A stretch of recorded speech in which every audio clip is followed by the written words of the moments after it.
Hello everybody, welcome back to Tavian's World of Reptiles. I hope you are all doing well and taking care of yourselves.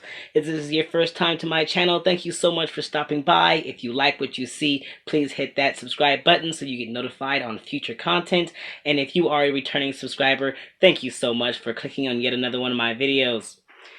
Today we are hanging out with Zuko, my Dumerals boa, and we don't have a lot to talk about today, but so it's going to be a pretty short video. But I did want to talk about weighing our snakes. Now I was told, or I was asked during the post, like I spoke about on my last video about my blood python. Somebody asked me what its weight was, and I was not really able to tell them because I don't personally weigh my snakes.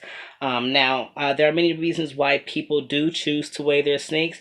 People who choose to weigh them most are usually breeders, and they will typically do this usually for their bigger snakes to make sure that their snakes are getting up to size for breeding. When it comes to their baby snakes, they definitely want to know that those snakes that they have produced are eating as well as gaining weight before they're going off to their forever homes. And so that's a good way of tracking that and making sure that those are healthy growing babies before they are sent off.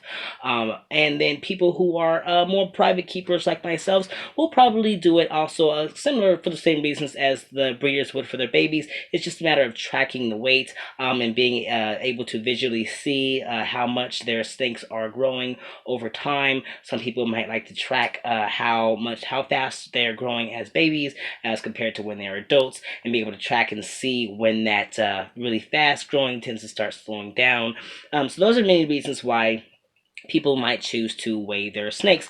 I personally did weigh my snakes a lot when I first got into breeding, not breeding, but caring for snakes. But as I got more experience and gained more snakes and started to learn how to really identify unhealthy snakes, whether they're overweight or underweight, I stopped feeling the need to weigh as much, especially when I went from having one particular species of snakes to having various species of snakes. Sometimes the weighing and deciding how fast they should be growing definitely varies a lot with each species and individual snakes within each of those species. So I stopped feeling the need to weigh as much.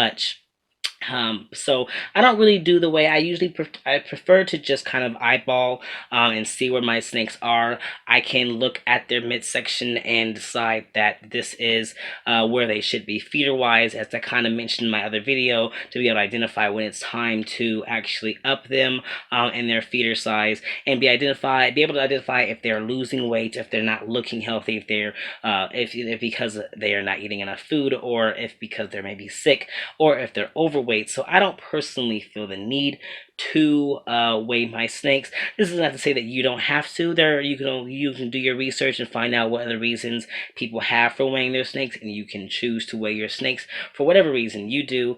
But I just figured I would go ahead and touch on that a little bit and talk about how I don't weigh snakes and why I don't weigh my snakes. So if that's what you choose to do, have at it. No judgments. I don't see anything wrong with weighing your snakes, but I also don't see anything wrong with not weighing your snakes if you are capable of identifying their body weight on a species by species case, and be able to recognize what they need feeder wise and where they are health wise. So anyway, that's all. Like I said, not a very long video, just a short video about weighing our snakes. So you guys take care, love yourselves, love your loved ones, love your reptiles, and you guys keep spreading those herps.